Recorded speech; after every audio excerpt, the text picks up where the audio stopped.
Good evening, book lovers. Welcome to another episode of Cath-Lit Live. I am your host, Amy Cattapan. You can find me everywhere on social media under my pen name, AJ Cattapan. I have a repeat guest tonight who's going to be talking about her latest picture book. We'll be talking with Lisa Hendey. Always great to have Lisa on the show. I'm sure by now you've all heard about the prayer app, Hello, right? I mean, it's actually the #1 free app out there as of last week. Maybe you caught Mark Wahlberg talking about it on the Today Show on Ash Wednesday. So anyways, my friends at Hello, who I've known since 2019, they've created this amazing prayer app. And if you haven't checked it out now, please go check it out. Now, if you'd like to check out the premium version, because there's a free version, but then there's also some extra content, I should say. And if you want to check out the premium version, my friends have shared with me a special link where you can do that for free for, I believe it is 3 months now, 3-month trial of the premium version. So go to hello.app/CathLitLive if you want to check it out. Awesome prayer challenge going on this Lent. So if you don't know what you're doing in terms of extra praying for Lent, maybe you want to check this out.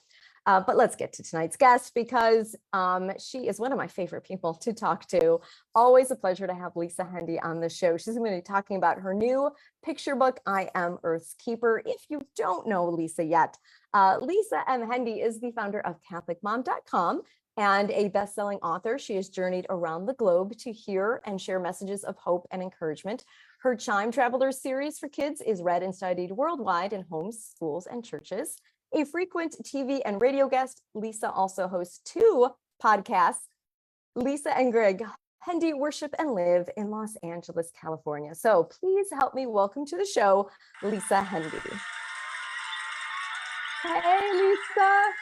Hey, Amy. Great to be with you. Oh, I am so happy to have you on the show again. Last time we talked, you had a great Advent prayer booklet, but now you've got a new picture book that just came out. Baby. Baby. And this is your 3rd picture book, right? Yes. I mean, I'm going to say it's like my 3rd and a half because we did a board book version of I'm a Saint in the Making called Saints Like Me. So it's, I guess, yeah, it's my 3rd big one, 3rd real book. Okay. So tell us about I Am Earth's Keeper. This book, it's so close to my heart. It was a big flight of fantasy for me to do this. It's my first rhyming book, which is much more challenging than I thought it would be. But it was an idea that I just absolutely couldn't get out of my head. I've been spending time since really the early days of the pandemic doing so much outdoor walking. And with that has just brought such a joy for the beauty of the area that I live in. And also just a really big desire to kind of live in better union with the natural world. So that's what this is sort of all about. Tell us about the inspiration behind this. This goes back to a photograph, right? Yeah. So, my mom and dad lived in Mississippi for a long time. And one of my daddy's dear friends was a gentleman named David Knowles, who lived right in the neighborhood with them. And Mississippi is so different from California. But one day he had taken a picture of himself. Well, he took a picture while he was out kayaking in the very early morning. And it was a picture of the sunrise, but he was on the little swampy pond near their house, and it's a reflection of the sunrise in the ripples of the pond. And he just said, the caption was something like, "Is the sky up or down?" And it stuck in my head so much, that imagery of the majesty of the morning and that question. And it just stayed with me, and I began kind of fiddling around with this poem. And I didn't really think I would do anything with it, but ultimately I put on my big girl panties and pitched the concept to my editor at Caretakers, and gratefully they loved it. And I think the illustrations are tremendously marvelous. So it's been a really wonderful project. Yeah, the illustrations are beautiful. I really love them. And to think that this all started with the photograph. Did the illustrator see the photograph, or was it just straight from He did. No, he did see the photograph, and I sort of tried to when I write my picture books, I sort of do like, I'm definitely not an artist, but I try to do like a little, almost like a storybook grid of Mm-hmm. what I think would be neat on each page.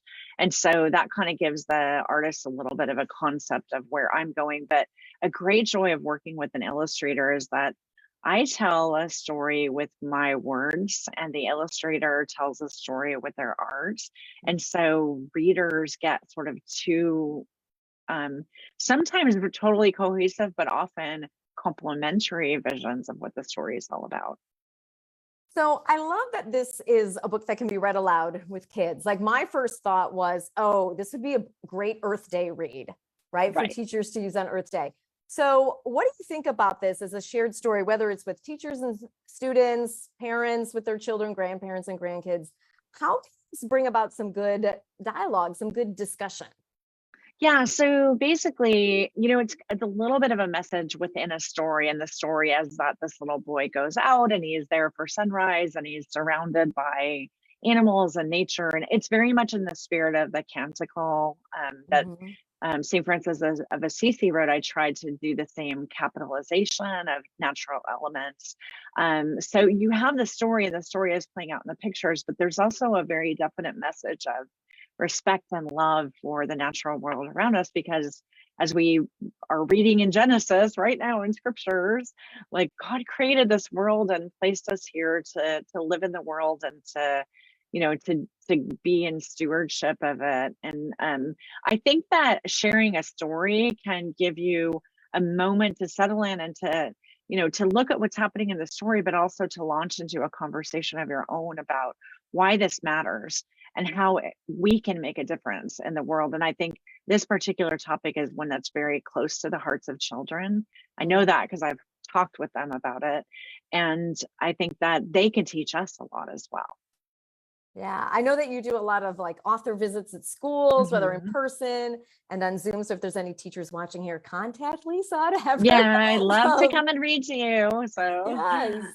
So along with reading this, what else do you see? Like, what could this lead to? Obviously, the conversations, but can this move beyond to actual stewardship of the natural world? Do you have any ideas you want to share about that?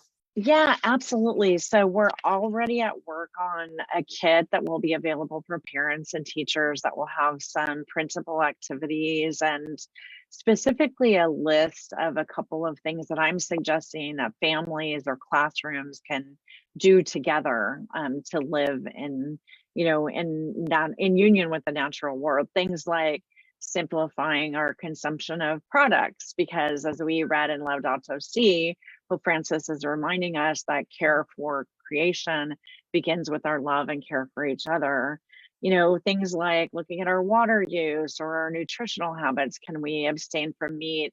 You're part of Catholic Mom, Amy. At Catholic Mom, we have Meatless Friday recipes all year long. Can we do something like that?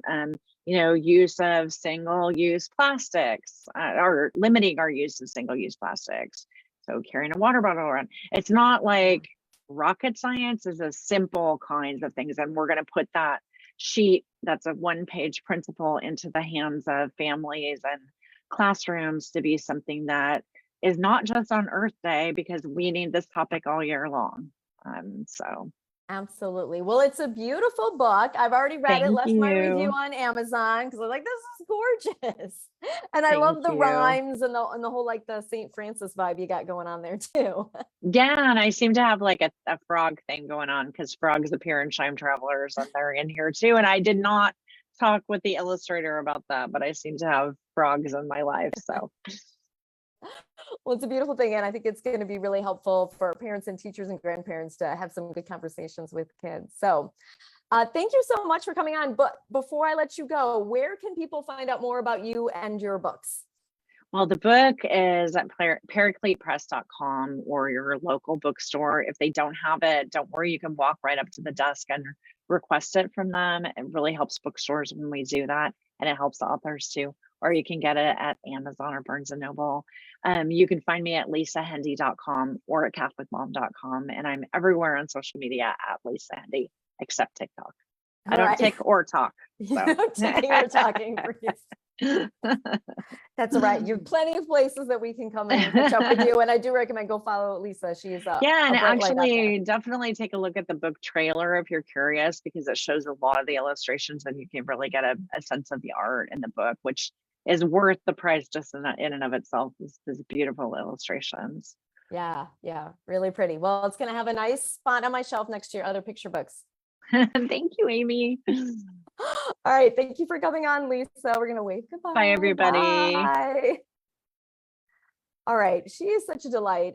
Do go follow her on social media if you don't already. She's a powerhouse in the Catholic mom world and the Catholic writing world. So go check out Lisa Hendey. I am so grateful for her friendship in my life. Go check out her books. If you're watching this on YouTube, don't forget to like and subscribe, and go ahead and share this around. If you've already read her book, I Am Earth's Keeper, or any of her other picture books, go ahead and leave comments about those as well. She also has nonfiction that she's written and her Chime Traveler series. So much out there to go and enjoy from Lisa Hendey. So until next time, I'm just going to wish you all happy reading.